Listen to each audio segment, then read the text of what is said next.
Namaste, Sitaram, Dr. Raj the Hindu.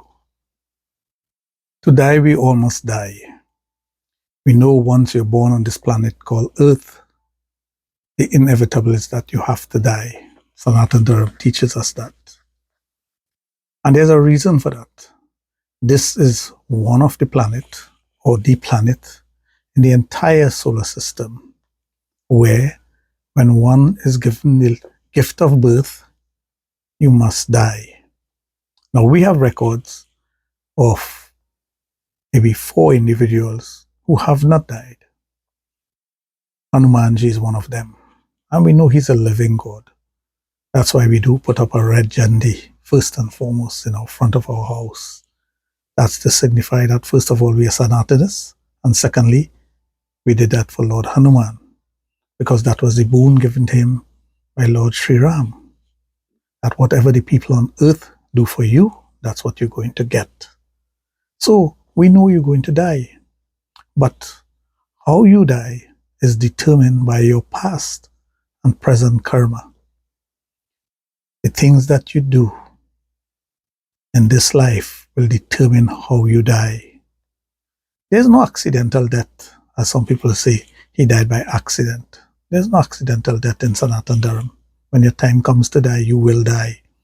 Whether you die by yourself, you die with another person, or you die with a group of individuals. They're all going to die at the same time. That's why you die with a group of individuals. And that's strong Sanatana Dharma belief. So when you hear of tragedy and other things taking place, it's because that is written for those individuals. The very same thing for a person. When he or she has to die, they're going to die. But how you die will be determined by the things that you have done in this life, your past life, the karmas, the good karmas, and the bad karmas that you accumulate in this life.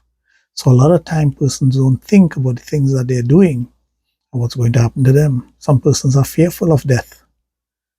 In Sanatana Dharma, it teaches you don't be fearful of death. Death is just another stage of the existence of your soul. So we should never be fearful of death. We should never be fearful of the dead.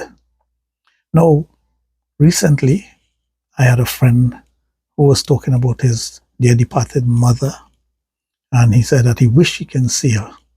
And I told him, don't make that wish. Don't wish to see someone who has departed from this earthly planet. Why? Because if you're wishing for that, you are attaching yourself to the soul of that individual, because remember, the body is gone. When somebody dies, they're cremated, they're buried. So there's no body to see. So what are you going to see if you wish to see the person? Sometimes the person is there and you wouldn't be able to recognize the person because you're looking for a face, you're looking for a body. But don't try to hold on to that soul. The person will come to you in a dream, that's okay. But physically, no. That's not going to happen. Once you have done all the rituals you are supposed to do, that attachment should go. The attachment to the person. Remember the person. Because there's a saying, you will only be remembered as long as the last person who knows you remembers you. After that, no one will remember you. In history, you'll be taught about individuals who have long gone. But there are other individuals who lived around that same time. Do we remember them? No, of course. Of course not. We don't. Because they did not do anything to leave an indelible mark on this earth. Whether it be good or bad, we remember the good and we remember the bad. But we must always remember that a departed soul is a departed soul, and we must do everything in our power to make sure that that soul goes on. Moksha.